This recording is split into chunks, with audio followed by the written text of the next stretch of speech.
This is U Radio. Let your voice be heard. My name is Ryan Funk. You're on U Talk.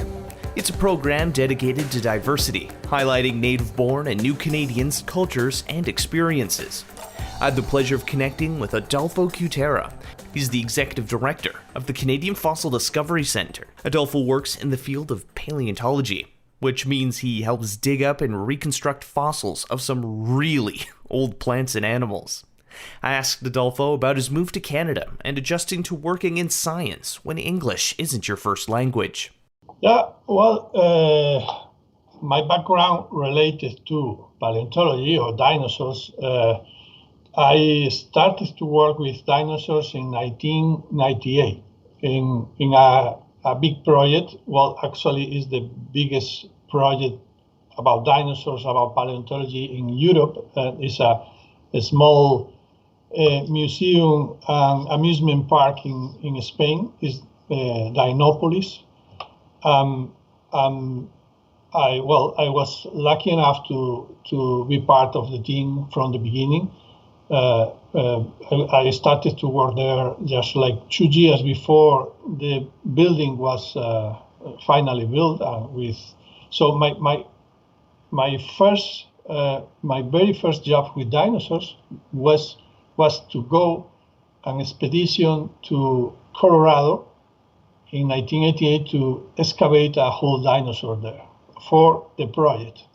So the local government paid for a dinosaur in the States. The dinosaur was still in the ground, and we have to go there and excavate it for in 2 different years, 1998 and 1999.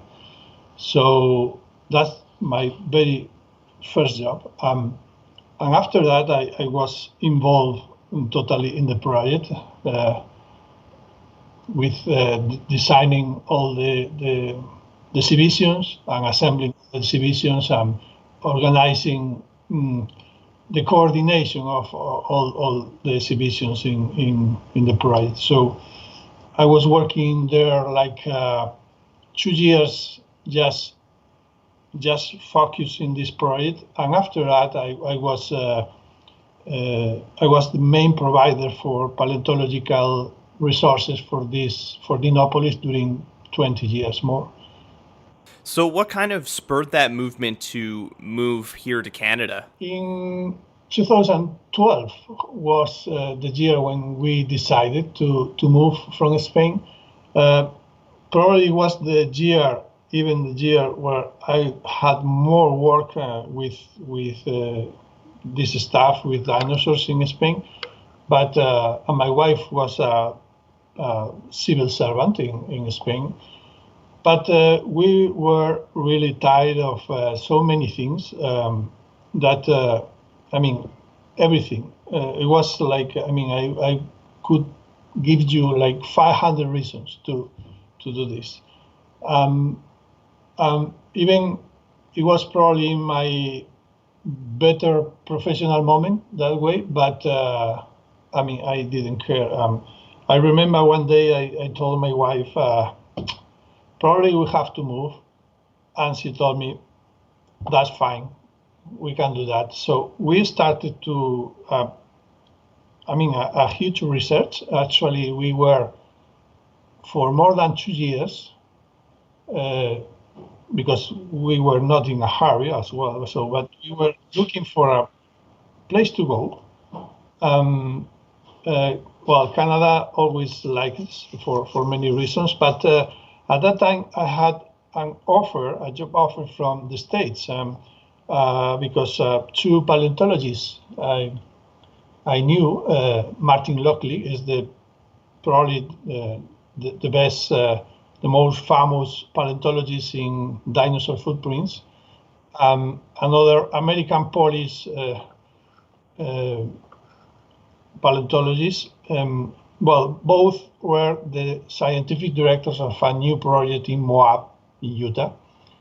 Is Moab Giants, and is already working at that museum. And they wanted to hire me to be part of the team. But so at the beginning, I was looking a little bit about the States because of that. But I mean, I wasn't very convinced. so, so I was like keeping in mind that project, but we decided to move to Canada even without expectations of any kind. I mean, I didn't have anything here. So we came by ourselves without any kind of help. And we were looking for a place, and we were really searching all Canada, across Canada. We were looking for a few requirements, but the two most important requirements were college of university for my wife, and something related to paleontology. So we were looking for Nova Scotia, we were looking for Vancouver Island, a few places. But for many reasons, we decided that this area, Morden-Winkler, was the best for us. We wanted a rural area. We were not interested in big cities. And we have the Red River College in Winkler, where my wife studied business administration there. We have the Canadian Fossil Discovery Center. So we came in 2015. With no expectations at all. So during the first 2 years, we were looking to obtain the permanent residence. We were working on it, but contacting with the Canadian Fossil at the beginning. I was working a few years as a volunteer here. My wife is studying in the Red River College. We have a son and a daughter as well. And finally, here we are. Describe kind of that transitional period when you were looking for places in both the United States and Canada. How did you feel you adjusted to life here? To say, we are very realistic persons. I mean, I think we have the skills to see very well the reality. So we were trying to know how it would be to be here, and what the chances to progress and to go ahead will be. I think we did it well because, we didn't have big surprises here. So we thought that we really matched very well how it would be to live here. Actually, after a little bit more than 5 years we were living here, almost everything was like we thought at the beginning. So we really didn't think about adaptation or progress. It was like came here and everything was fine. No surprises at all. The people, the community, the culture, everything was something that we felt that we already knew about that. So everything was fine, really. Did you find that there were services and people within the community, maybe even other newcomers, that helped you adjust and come into the community of Morden-Winkler? No, we really didn't receive any help because we were not looking for help. Just everything. We like to do everything by ourselves. So we started to make friends. We are almost the only people from Spain here. I know we are another guy living in Winkler, but we don't have any connections with the Spanish community. In Winnipeg, there are a lot of Spanish people, but all our friends are Canadians born in the area. So we are really happy. With the relation we have with the people, everything is really, really good. And you mentioned before that you had come to the States to help get that dinosaur fossil. But tell me a little bit about, was there any troubles, working in the field of paleontology, any language barriers or that at the beginning, or maybe even now? No, yeah, for sure. Probably it's the most difficult, probably for me, not for my wife. My wife works all day long by phone with dealers in the States and in Ontario and Vancouver. So Yeah, I never was good for languages probably. So I remember in 1998 was my first time in North America. So it was really challenging because I mean my language skills were really low. So but it was a very good experience. I mean it was one of the best experiences I have in my life.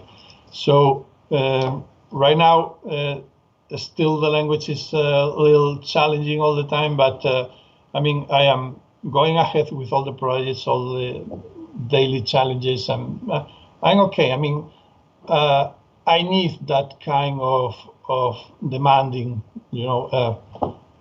story because if not, this everything will be very boring. So I need, I need, I need something demanding to do everything every day.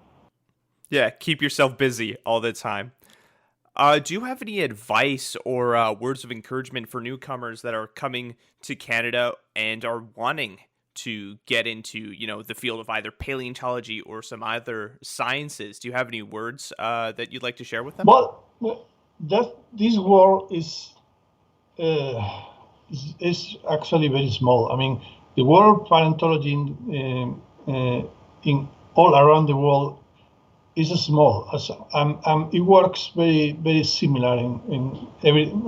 It doesn't matter. This is in Germany, in Spain, in the States, in Canada, in Australia. I feel that the environment about the people working in paleontology is all the same. We have all the same problems, the same challenge. So for me, it was very helpful to be inside this world of the paleontology, the fossils, because it makes me feel comfortable because it's not different at the thing where I was doing in Spain or wherever. So it's like a little strange for all people around because normally people don't understand what is that thing about dinosaur or paleontology. But for me, when I took this position as executive director here in the museum, is like something very familiar for me because I am in my environment totally. I mean, making the management, everything is like the same I used to do before. So I can say that paleontology was the perfect match to come here because it's like doing the same thing. If you have any stories you'd like us to share or communities we should highlight, leave a comment on our social media or reach out to us on our website. I'm Ryan Funk. This was U Talk, and have yourself a good one.